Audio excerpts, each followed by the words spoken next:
Welcome to the Resiliency of the Human Spirit podcast, where we share all about human triumphs for the collective's healing and empowerment.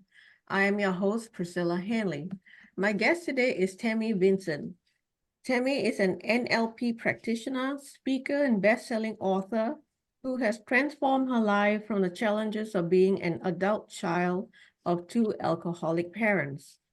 With a master's in education as well as addiction and recovery certifications, she has become a beacon of hope for others on their path to transformation. Tammy's mission is clear: to guide others out of the darkness and into becoming the best versions of themselves. She helps people to rewrite their stories from a place of empowerment and healing. Without further ado, I'll bring Tammy on right now. Hi, Tammy. Hi, Priscilla. How are you today? I'm I'm glad good. to How are be here. you? I'm doing great. I'm excited to be here. I love what you do. Thank you. Thank you so much. And I want to thank you for taking the time to be with me and our audience today. So I did a little bit of research for our call today, and there's some worrying statistics. According to the Addiction Center, there are approximately 11 million children under the age of 18 who are living with at least one alcoholic parent. 11 million children, that's a lot of children who are growing up in a troubled home. I'm really glad we're talking about this topic today because I think we really need to bring awareness to the topic. And I'll start by asking you to share your story with our audience about your childhood and your life journey, as well as how you heal and transform yourself after living with two alcoholic parents. Okay, well, thank you again for having me. My journey started when I was just a baby. My mother was actually doing cocaine with me when she was pregnant with me. So I grew up immediately. I mean, I was born with physical problems from the alcoholism to begin with, but both of my parents were alcoholics my whole life. So I grew up, it was tumultuous. My mother was what I consider a non-functioning alcoholic, where my father was a more functional. And I don't like that term because yes, he functioned for him, but he wasn't really able to function for us, if that makes sense. But it was just kind of crazy. And when you grow up, I never felt comfortable to go to anybody. I never felt like anybody wanted to hear my stories. I was afraid, I was ashamed. I can remember in first grade, my mother being drunk at a baseball field and dropping her pants in front of everybody because a bee bit her. And that was like first grade. And I literally didn't go to anybody's house after that for almost 3 years until we moved because of the shame of somebody attaching me to her. Mhm. So I grew up, it's kind of like kids are supposed to be born and be joyous and happy and playful and all of those fun things. And I never really got to experience that. So when I grew up, I became a teacher. And I remember seeing all these kids' eyes, and I remember thinking, wow, they're going through something. I don't know what it is, but they're definitely going through something. It was, the lack of in eye contact, and it was looking down if you talk to them and you ask how everything was, and how's everything at home, what are you doing this weekend, and it was crickets, silence. They wouldn't say anything. And I realized how many, I mean, you said the 11 million statistic, and that's disheartening to me, Yeah, me because too. that means basically they say 1 in 5. And that's just alcoholism. That's not even all the other dysfunctional things that children are going through. Right. So I realized it was, it was people just they needed more advocates. They needed more voices. So after I was a teacher, I wrote a couple books. I've been coaching. I did go through a very, I don't want to say strict, but a lengthy healing process to get over some of the things that come along with growing up with alcoholic parents, the lack of self-esteem and the worthy, sense of worthlessness, and really even knowing who you are, what you like, what your values are. You really come out kind of, you don't get a very good jump start into your adulthood, I guess you could say. Mhm. And at 26, when I was getting ready to have my first child, I realized I didn't understand unconditional love. I didn't understand boundaries. I didn't understand what parenting was. I didn't even have a memory of hugging my own mother. So Wow. I realized, wow, I got a lot of work to do, a lot of work on myself. And that's where the journey started. And then through all of that, after 25, 30 years, I was like, okay, now it's time to share this because I've literally tried everything. So now with my clients, I can say, let's throw it all at the wall and see what sticks. Wonderful. So for children growing up in this kind of home, right, where both, maybe one or both parents are not functioning, are not emotionally or physically available to bring up their children, and the child then becomes the parent of the parent, or the child becomes the parent for themselves. Have you come across this situation in your work? Oh yeah, Where, absolutely. In my work and in my life, I literally was doing laundry at 8 years old so that my father would make it to work. I was calling in sick for my mom when she was too hungover. Literally my roles were reversed at 8 years old. right. My mother left us alone when my older brother was 2 years older than me. So he was about 7, I was 5, and my little sister was basically a year old, and left us alone for a couple days. And Mm-hmm. we were cooking and cleaning and doing whatever we knew to do. And as I mentioned before, in that and that's very common for people that are in that situation. The parent, the children learn to grow up and they do learn to be the parent very quickly, cooking meals and making sure the groceries are done and milk's brought home and younger siblings are fed. Right. And in that, they don't get to be children. Right. Yeah. They really don't even understand what it is. My weekends were not spent at friends' houses and birthday parties. My weekends were spent taking care of my mother, or staying home once I was in high school, staying home to make sure that my mother didn't do anything to my father in his sleep. So, So they didn't get it, along? Did they not get along? oh no, they told me when I was in second grade that they were getting divorced, and they didn't even separate until I was in ninth or 10th grade. And that was back in the 70s. And back in the 70s, it was very hard for the father to get custody. It was Okay. automatically assumed that the mother would get custody. And Okay. so my dad did what he thought was the best thing for the children, was to stay there. So for fear of losing custody of us, because my mother was definitely the least functioning of the two. Okay. So yeah, there was battles, there was physical fights, there was burning cigarettes on each other. I mean, it was Wow. bad. And I say now, I can look at it now and just say it was for a reason, it was for a purpose. I clearly was born a resilient person. And so that which doesn't kill us makes us stronger. And I hate those cliche sayings, but now I have a purpose. You turn your pain into purpose, because there were so many things had people told me and let me understand, and had I had a support group to build me up and to believe in myself when I was younger, the whole Mhm. healing process would not have taken 30 years. Right. So growing up like that, I bet there's a lot of anger and resentment on the child's part, because they're not really being children. They have to look after themselves or look after their parents. So I think growing up like that, you will have anger issues and intense resentment. So if a child is having issues forgiving their parents because of their childhood, what advice would you give to them? When they're actually younger, if you're talking to teenagers or younger children, knowledge is power. So letting them understand and helping them to understand that their parent has a disease and they're not doing this intentionally. And when they say things that are non-characteristic of who they think their parent should be, that's all part of a disease.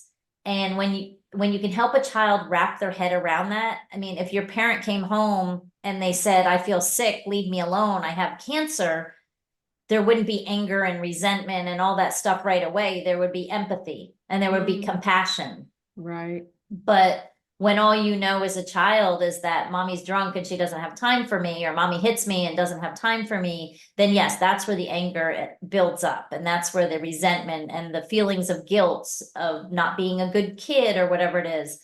So when you're dealing with a young child, I would try to give them knowledge, give Okay. them let them know it's not their fault, that anything that happens, that anything that's said, that none of this is their fault, that is all the addiction. And addiction is a very, very powerful force. And it literally affects everybody in the family. Now, if you're talking about an adult child of someone who grew up with an alcoholic parent or a dysfunctional family, and it's the forgiveness, it comes back to the same thing of understanding that what they did was not their fault, but it doesn't make it any better. So it's being empathetic to the situation, understanding that there is a disease and none of it made it any better, but also understanding that that doesn't let the person completely off the hook. Because in your mind, somebody's got to kind of be at fault. Right. So in your mind, you're thinking, okay, well, if it wasn't my parent, then it must have been me. And so it's almost the same message, but it's just a little bit more mature way of looking at it. So I can look back. I mean, I don't have any hard feelings towards my mother. She was very, very sick in her own mind. I don't even know what the diagnoses were, but I'm pretty sure she probably, at the very least, was bipolar.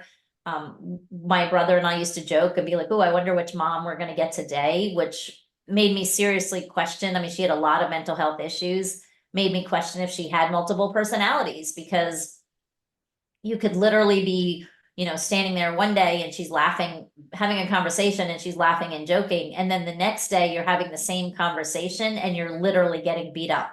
Oh, I see. So it was very, very a volatile situation. You really didn't know what to expect. But I don't have hard feelings. Then I did. I was angry. I was mad. And when you're mad and angry and upset, you numb yourself. And that's why, a lot of children of alcoholics grow up to be alcoholics or addicts themselves, because it's just numbing a void, trying to escape. It's escapism, really. Right. Do you have a relationship with your parents right now? Both of my parents have actually passed. My Okay. father passed about 6 years ago, and I was very, very close to my dad right up until the Okay. end.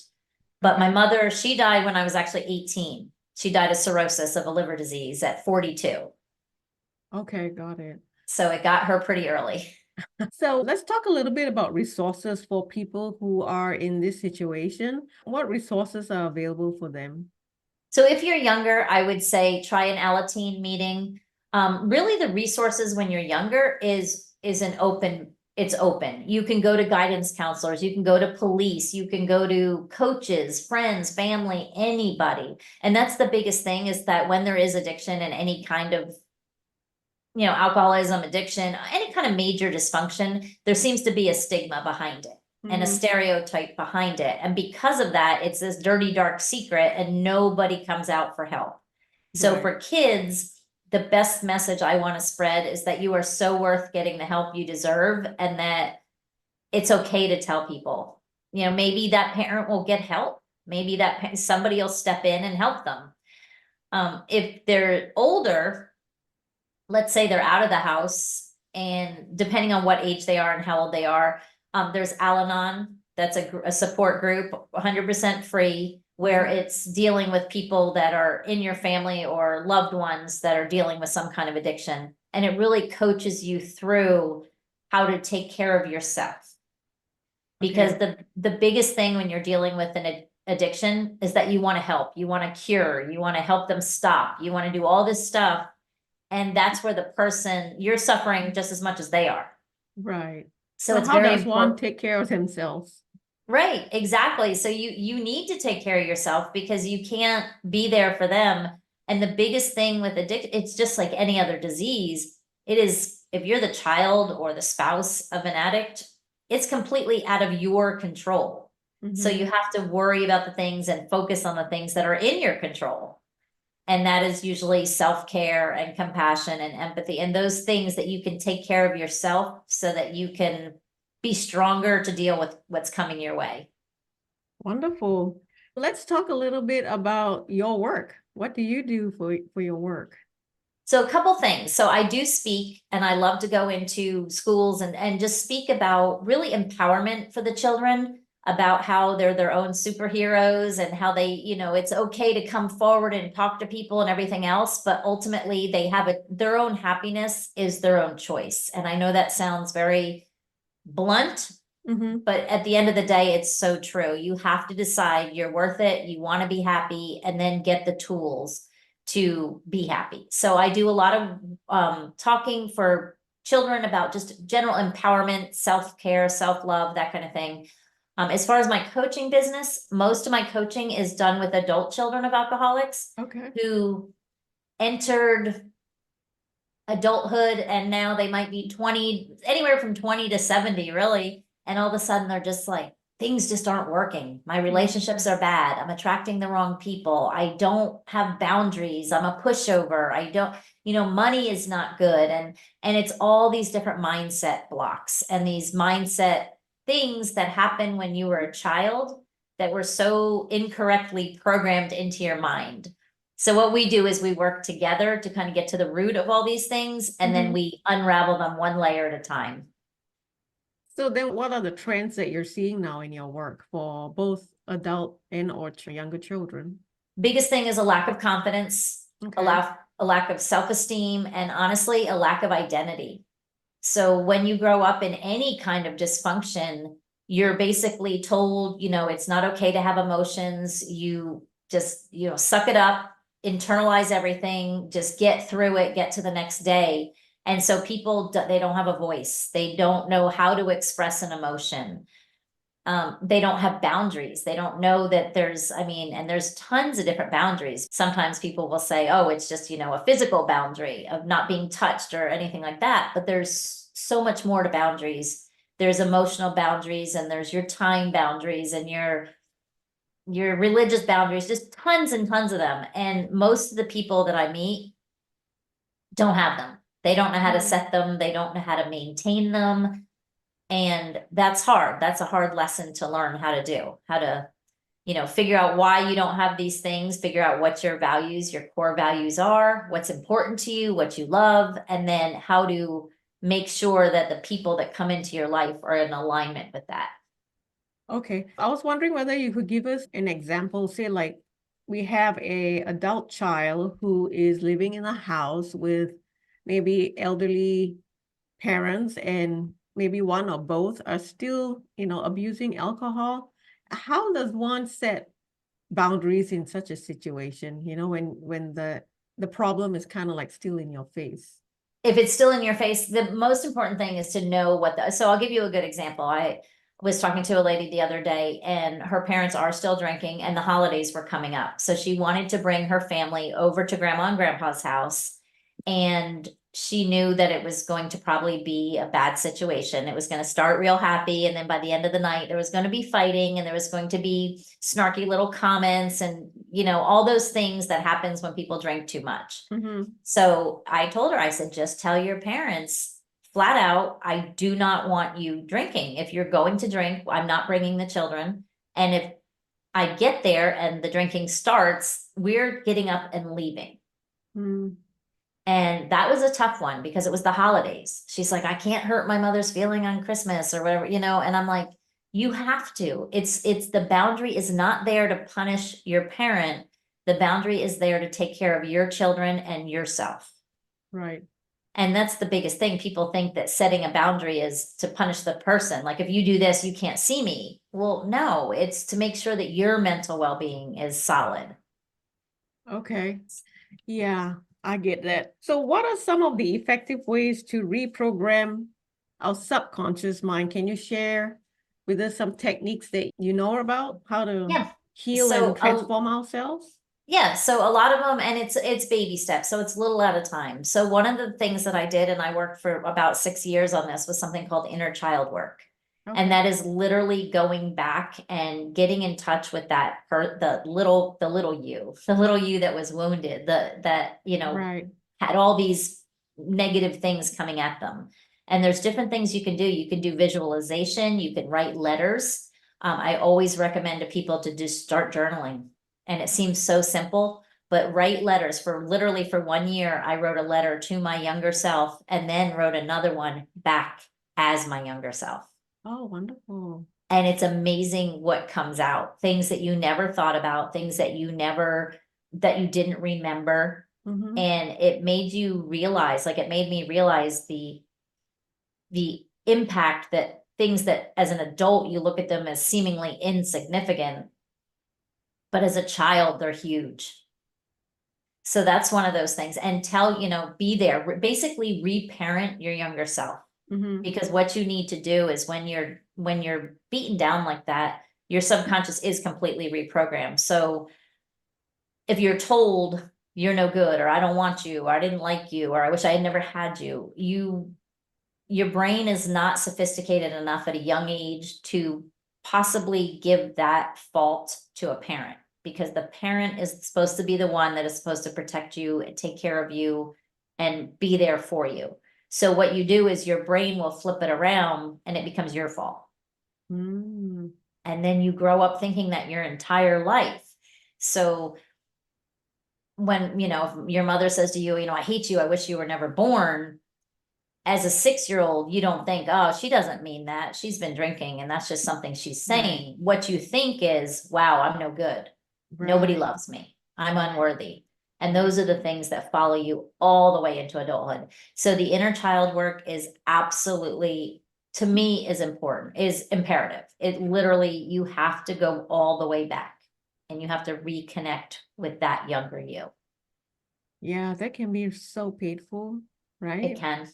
I always say healing is the easiest process, but yet the most difficult, the simplest, let's put it that way, the simplest process, but the most difficult. Because it's very easy to say you got to do this and this and this. And if you follow steps A through Z, you're going to get there. But it's Mhm. actually doing it. Like the first time you sit down and you journal and you're just tears are just flowing off your Right. face and you're just hating life, most people stop. Mm. Most people Because stop and most it's people so say, painful. yeah, most people stop and they say this is too hard. It is very important that you have a support group. Very important. So that you can take these things a little at a time and process them as you need to. So you're not going to do, I also don't believe there's a lot of psychotherapy and things where they will basically put you in a completely hypnotic state and make you relive. I don't Mm-hmm. believe that you have to relive things. I believe that you have to come to terms with what happened and name them and know that it happened, and then you can move on from there. But I don't believe you have to, let's say a sexual assault. You don't have to put yourself back in that situation. You just need to be aware that it happened so that you can say, yes, I was assaulted. Let's move on. Mm. And then start dealing with those things. Yeah, I don't believe in the traumatic bringing people back and making them relive things. I just Yeah. don't. Yeah, I agree. That's like re-traumatizing yourself, Right, right? right.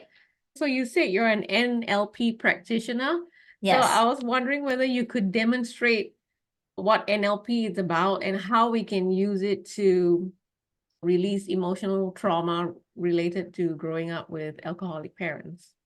So so there's so many different things to NLP, but basically what it is using your words, and reframing is the best overall picture of what you're doing. Okay. So you are rewriting a past experience, or you're rechanging the way you're looking at something or the way you're talking about something. So a good example would be, do you ever have that inner critic that's in your mind Oh yeah, all the time. that tells you, oh, so give me an example of something that someone has said, that your mind has said to you, that you. Okay, say for example, I'm not networking enough for my business. I'm not doing enough networking to, grow my business. Okay, so in that, so yes, so your mind is saying, oh gosh, come on, Priscilla, you're better than this. Start doing what you have to do. So when you have those things come at you, first of all, look at them very specifically, like Mhm. question them. So what aren't you doing? Networking. Right. So you're not taking the time. So your mind is yapping at you that you're not being committed enough or whatever. Right. So challenge that. So challenge that to your voice and literally talk back to your voice. Be like, I literally sent out 6 things a day. I do this, I do that. So challenge those negative thoughts. Every time a negative thought comes to you, challenge it with facts.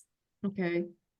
Because if it's coming to you I always say if you can't put a sense to it, so if you can't see it, you can't hear it, you can't taste it, you can't touch it, you can't feel it, then literally it's basically made up and it doesn't exist. Mm. So if the feeling of networking comes to you, you're feeling unworthy. But has anybody said to you, you're feeling like you're lazy or you're feeling incompetent Feeling because frustrated, maybe with the lack of time that I have. exactly. Okay. So with that, I mean, that's a time restraint. So you would have to shift around and kind of get yourself to believe, I have enough time. I'm doing this. And maybe, with that, maybe there is some self-reflection. Maybe you do say, okay, yes, I did 10 of these today. I'm going to set my goal for 12 tomorrow. So Okay. you can rethink that. But if you have that, that general nagging, like you just don't work hard enough. And that's really what it's saying almost. Like the you don't network enough is saying you're not working hard enough. In Yeah, your mind, you the think underlying feeling, I guess. right, the underlying feeling or thought that really goes behind that. If they say you're not networking enough, it's not the actual physical thing of networking technically. It's if you go back and be like, well, why does that matter? Well, it matters because I need to be working harder. Okay, so what you really think is I'm not working hard enough. Yeah. But Yeah. one of the things with NLP you can do is literally visualization is used a lot. So if you have that little nagging voice, everybody's inner critic is different. People, it's a little version of themselves. Sometimes Mhm. it's their mom. I mean, it could be anything, but you Okay. can literally close your eyes and picture that voice backing up. I've walked mine into a room and shut the door before, literally Okay. and make that voice smaller and argue with it so that because if it's nagging at you and it's loud in your head, make it smaller, make it quieter, make it that it doesn't, that you're bigger and more powerful than it, because then it will make you feel empowered and you can prove it wrong. If Okay. something's bigger than you, you're shirking away from it. Okay. So you can't actually go after it. Does that make sense a little bit? Yeah, yeah. Standing up to my inner critic, I guess. Yeah, questioning it because like I said, if you don't, another perfect example is with a child, or if a child feels unworthy, their mom might have said, well, I wish I never had you. Right. Well, as a child, this is what you hear and you attach all this meaning to it. But if you think about those exact words, give it a different story, because maybe she wished she never had you because she wanted to go to college. Well, why did she want to go to college? Well, she wanted to go to college because she wanted to make money. So it wasn't about not wanting to have me. It was about her wanting to have more money. Right. So when you Okay. give things other meaning, because her saying, I wish I never had you, you associated so much meaning to that. And so you want to train your brain to kind of undo that meaning and give it a different meaning. Okay. And in that, you're almost rewriting your whole story, and if you convince yourself that and you read and you do it often enough, you start to believe the story that you're telling yourself now. Okay. Because another good example is I had a client who felt super guilty that her father had a better relationship with her than he did with the brother. Mm-hmm. And when we got down to it, so she felt super guilty. And I was like, did your brother ever have any hard feelings about that? And she's like, no, he always said it's not your fault. And I was like, okay, so it's not your fault. I said, but why don't we go back and let's explore your father's life. Well, come to find out, in the father's life, the girl was very spoiled, very entitled, Ah, okay. so that's why the father took like the total other, that's what he did. So I told her, I said, so it had nothing to do with you at all. It could have been anybody in that situation. It was about your father. And it was about his relationship with siblings and parents. Right. So when she rewrote that story, I said, why don't you just look at it like that? Look at it that he was making up for what his father did. And it had absolutely nothing to do with you. And after a couple times of talking through this, she let go of that guilt, because she realized it wasn't about her. The story, every time she looked at the story, it was different. Right. So would you So say that children growing up with alcoholic parents, would you say that that's ancestral trauma? Because I would think it's like patterns repeating themselves within the family. What's your perspective on that? Yes, and it's usually very, very, very generational, and it happens over and over again because I very seldom, I don't think I've ever talked to anybody who has grown up in that situation that the grandparents weren't the same way. It's Right. just patterns you develop, and it's neat. I don't know if you've ever heard of the story of the rats with the cherry blossom. No, So this please is tell what me. it's kind of a neat story. I'll be quick about it. Okay. But so they did a study, I think it was in Harvard or Duke or one of those big schools, and they let rats smell cherry blossom. And when they did it, they shocked their feet. So it's kind of Oh, like Pavlov's conditioning. After a while, all they had to do was waft the cherry blossom and the rats would run like their feet were being oh, shocked, wow. right? Okay. So Yeah. what they found is 2 generations later, if they would go like this to the baby rats, their feet would start going crazy. Oh, So okay. it just shows you, it literally physically, that trauma to that rat physically changed his DNA. Mm, It wow. changed his the part of your brain that makes decisions. It changed all of his DNA. So, I mean, the grandfather rat never said to the baby rat, "Hey, don't smell cherry blossom, and they're going to shock your feet. It's going to hurt." But so there's science behind it. Mm, So it's like I tell my kids as an example, when I was growing up, I developed very different coping skills than somebody growing up in a healthy family. My fight, my flight, my freeze, my fawn, all of that was based on my experience, but that changed my DNA. right. Correct. Yep. So, it's the same thing when you're in those situations, you're running and you're in that fight or flight, you're running on adrenaline. Well, when you're running on adrenaline, all kinds of different parts of your brain are shutting down. You're just in survival mode. So you don't have good thought processing, you don't have good memory, all of that doesn't work. Mm-hmm. So it's really kind of interesting, and it kind of helps people sometimes if you can put science behind it, because it makes it a little easier. Like I loved when someone told me that, because I was like, wow, it wasn't my fault. Like it really wasn't. I had no control over the way, I was exactly what was predetermined scientifically was supposed to happen to me. Mm, right. But one of my favorite sayings, and I repeat it all the time, is with awareness comes great responsibility. So, because it's great to be aware if you're aware of why you are, but that means it's now your responsibility to change those habits and break those habits, or else they'll just keep perpetuating themselves. I'm need to congratulate you because you are the cycle breaker. Yes, yes. Wonderful. Yes, you need to have one. And I always said that, I said it can go both ways. I can go one of 2 ways, and that's what happens every time. Either you say enough is enough, or you just kind of repeat the cycles. Right. I'm not sure whether you've heard of the emotion code Yes, by I Dr. don't know a Bradley. lot. Yes. Yeah, Dr. Bradley Nelson. You can use the emotion code to clear out trapped emotions from ancestral trauma. And I've personally tried it myself. And I gotta say that it really works because, I read the book and I followed the directions on how to do it. And so I specifically asked to clear ancestral trauma within my line.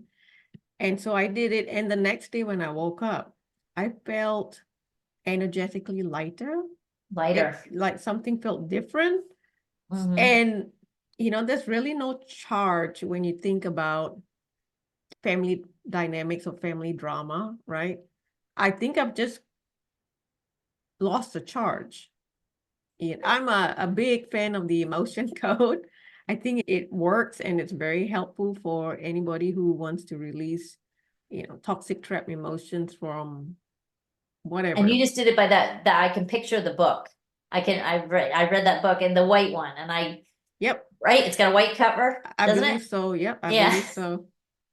I would love that, because yes, it's anytime you can release something like that. I've gone through some like EMDR with your eye movement, and like even EFT tapping, just something so little. And it seems like, you do like a little session, and then when you're done, you're like it's uncomfortable sometimes while you're going through it, but then like you said, you wake up the next morning and you're like, wow, that's gone. Right. That's Yep. gone. And it's such a liberating feeling.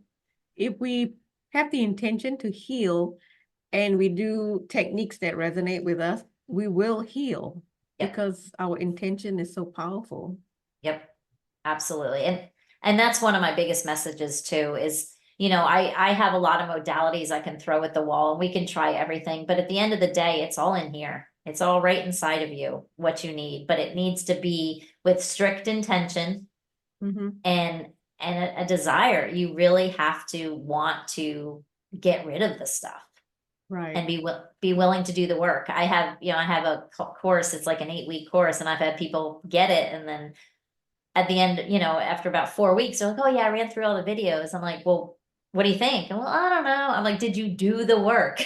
Did you journal every day? Did you listen to the meditations? Did you read those 4 articles? Did you answer that questionnaire and really contemplate and think about it? And did you do, you know, no, I didn't. I just listened to the videos. Well, no, it's a lot of work.